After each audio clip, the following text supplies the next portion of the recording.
Today we are at Whole Foods right here behind me, and we are going on an epic autumn baking haul. So I am going to stock up food haul on all things for baking, and this is going to be healthy baking, and you'll get to see all the ingredients and different things, alternative things that I use. Also, yeah, it's going to be quite a big haul because we have to drive an hour to get to this Whole Foods, so I only do it once in a while now, and I'm going to stock up. It feels like 2 hours for me, otherwise it's basically just 1 hour. Okay, so I'm going to get some organic pumpkin pie stuff, but they don't have the one I usually get, so I'm going to get this one, which is not organic, and then also we needed some cinnamon, and then I'll order the other organic one online. It's way up there. Can you get it? Ooh! We need lots of pumpkin. But they usually also have sweet potato and butternut squash, and I don't see that. Oh. You getting the soy milk for us? Thank you. That is a really big packet. Yes, we use a lot of it. How do I get 2? 3? Oh wait, they've changed all this. What is this? This used to be the baking aisle, and now it's not. It changes everything. Everything Terrible. I used to be able to just run there. I know. Oh, well, we do. Here's nuts. We will probably need some Look, nuts. that's the almond butter. Maybe I should get some fresh tahini. We're almost out of tahini. Oh, we do need some more apple cider vinegar. So we need coconut sugar. That's a really good healthy sugar alternative, or an option for sugar. Do we need marshmallow? We do not need any more marshmallow grains. Okay, now we finally found like the flours. So this is where we really need to stock up because I'm kind of out of flour. Can we get buckwheat flour. Can we see how we need it? Okay, so we've got buckwheat flour. I What use is that this in a one? lot of my baking. That's gluten-free. So it doesn't have the gluten as the protein in wheat. Coconut flour we have left, but that is quite cheap. So I think I'll buy an extra coconut flour. Sorry, child. Oh, they have organic millet flour. I think I'll try that. Millet is like a little seed. I think I'm going to get 2 buckwheat flours because I use that one a lot for pancakes and things. Sorghum flour I think was one that worked quite well. So I think I'll get some sorghum flour. Okay. Well, the chickpea flour isn't organic. I don't see an organic one. It's non-GMO though. Maybe I'll skip it since it's not organic and just stick to the organic things. Oat flour is not organic, but I can get organic oats and just grind that up. Oil. Oh, there's coconut oil. We need some coconut oil. I don't know what's the difference because they both just say organic whole wheat. Oh no, this one doesn't say whole wheat, so the whole wheat one would be better. I got 1 pack of this at home already. But once we start making sourdough, I think we're going to need lots more of that. Actually, since I have 1 pack of this at home, I'll wait. I won't get another one of that yet. Actually, I don't see any more like it. That's the last pack, so I think I'm going to grab it while it's here. Just in case they stop carrying it. Because it is something new. Ooh, the other thing for this season that I absolutely love. Grits. AKA polenta, but if you're from the south, you call it grits. You definitely need some organic grits because it is grit season. And then this, the buckwheat cereal. I usually get this and kind of mix it with oatmeal or just do this. Oh, there's the coconut milk. I spotted it. Right here? No, not that one. I want this. Not the one that says light. Oh no, they're out of the. Oh, there's some in the back there. See what that is? Way back there. Little people come in handy. That's what I need. They don't have any of the coconut cream though. I think it's just coconut milk. But that'll do. We got everything on our list without even looking. First time for everything. Okay, so I just had a great idea since the canned things were so expensive. But then I realized they've got frozen carrot and butternut squash. I could just get that and then defrost it. that would be really soft, already pre-cooked, and I could just blend it up. So, unfortunately they don't have, I found one pack of these sweet potatoes, but this one isn't organic. So I don't know, I think I'll do my own potatoes so I can get it organic. Okay guys, so I know I couldn't go over things too much in the store. It was quite hectic in there, which it always is for some reason. And also I was trying to be a little bit sleuth so that I didn't get told like I couldn't film in the store. So I was trying to not be so obvious that I was filming and recording.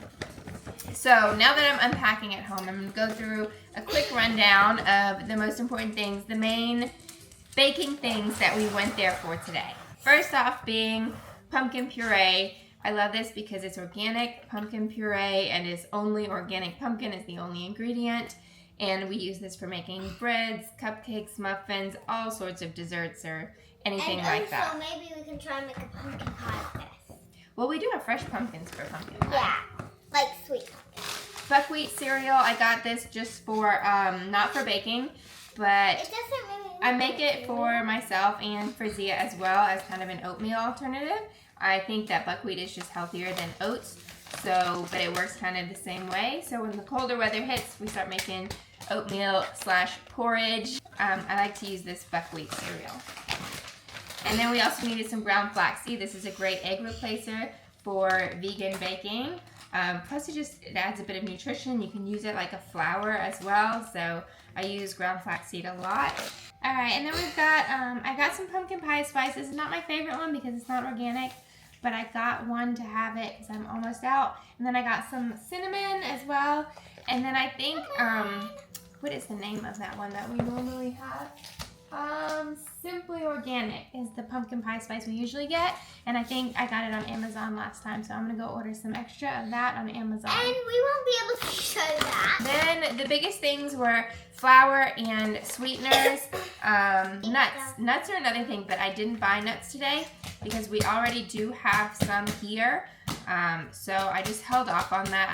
This is one of the flowers we happened to get. Yeah, so the other thing was lots of flowers. So Whole Foods has the best selection of organic alternative flowers. So that was the main thing that I really went to stock up on that. And the vegetable purees, like the fall veggies. This one is buckwheat flour. So it's organic buckwheat flour. This is the one that I probably use the most of. I find that it works most similar to a normal flour. It works really well in pancakes, in muffins, lots of different things. And it's just whole grain organic buckwheat. I think it's amazing. So I use that a lot. And also we have got some more flour, as you can see. Yeah. We will probably be eating flour for days. So this one I got millet flour. I think I have used millet flour in the past, but I was out of it. I didn't have any. So I stocked up on some more of that. And typically what I do is when I bake, like we do a lot of muffins and things. So we tend to make a lot of like breakfast muffins, and I will usually mix flours. That way you kind of get like the best of multiple types of flours. Because if you use all of one type, it might be good in a certain, like it might be good for flavor, but not good in texture, and vice versa. So I tend to use, like, if it calls for 3 cups of flour, then I would probably use 1 cup of 3 different types of flour, and I like to blend them that way. This one I got organic einkorn flour. This one I am saving just for making sourdough. That is a funny name, einkorn. Einkorn. It sounds like Einstein. Einkorn. Leaking. Einkorn is basically the natural wheat, like before wheat got messed with and changed, and now it's disrupting everyone's gut. Einkorn was like the original natural wheat. So this one is organic, and it is einkorn, which is like the ancient grain, typical, like the ancient form of wheat. So I've got some coconut flour as well. Look, now it's like cracking on Rosie. My little automatic gimbal just wants to focus on the dog. Come back, gimbal. Come back, little gimbal. Okay. So yeah, coconut flour tends to be pretty good for baking, but I find, oh, this isn't even coconut flour, this is coconut sugar. The other flour that I got is sorghum flour. I have used this in the past as well. I blend this one quite well with the buckwheat flour. So I think I was out of that one. So I put that there. So for sweeteners, what I tend to use is either some sort of monk fruit, which this brand does a granulated one as well, which I thought I still had some, but it was actually this one. So this is also a monk fruit sweetener, but they're always blended. So this is erythritol and monk fruit, which is still pretty good. So I knew I had some of this. I didn't buy any more at the moment, but I almost prefer to even use, and this camera is going crazy again. Why are you looking at the ceiling? Stop. So I even like to use more natural sugars. So I typically tend to go for coconut sugar, organic, unrefined coconut sugar, and I use maple syrup a lot, just so like a pure, natural, organic maple syrup as well. Also coconut oil, we use this a lot for cooking and baking because it has a really high smoke point. So I use this anytime we cook on the stovetop as well as in baking. Another really important staple that I went for besides the flour selection was the canned coconut milk. So they have organic, unsweetened 365 brand coconut milk is like the best as far as coconut milk / coconut cream that I can find. So I get plenty of that from there. They didn't have the coconut cream, but it's basically the same thing. I think maybe the coconut cream might have slightly more of the fat content, but I think I checked it one time and it was pretty similar. And then we got some more tahini. So typically also what I'll do is when I'm doing baking, I use coconut oil for fat, and then I also sub nut butters and things. So I know we already had a lot of cashew butter, we have some almond butter, but we're almost out of tahini. So I grabbed the Whole Foods tahini as well. That's a pretty affordable one and a decent quality of that. So I grabbed that while I was there. And that was mostly it for the baking. I also grabbed my grits, as you saw, which I just love to cook grits for breakfast as well in the colder weather. And then the last thing, I wanted to get some of these cans. They also last year had sweet potato and butternut squash.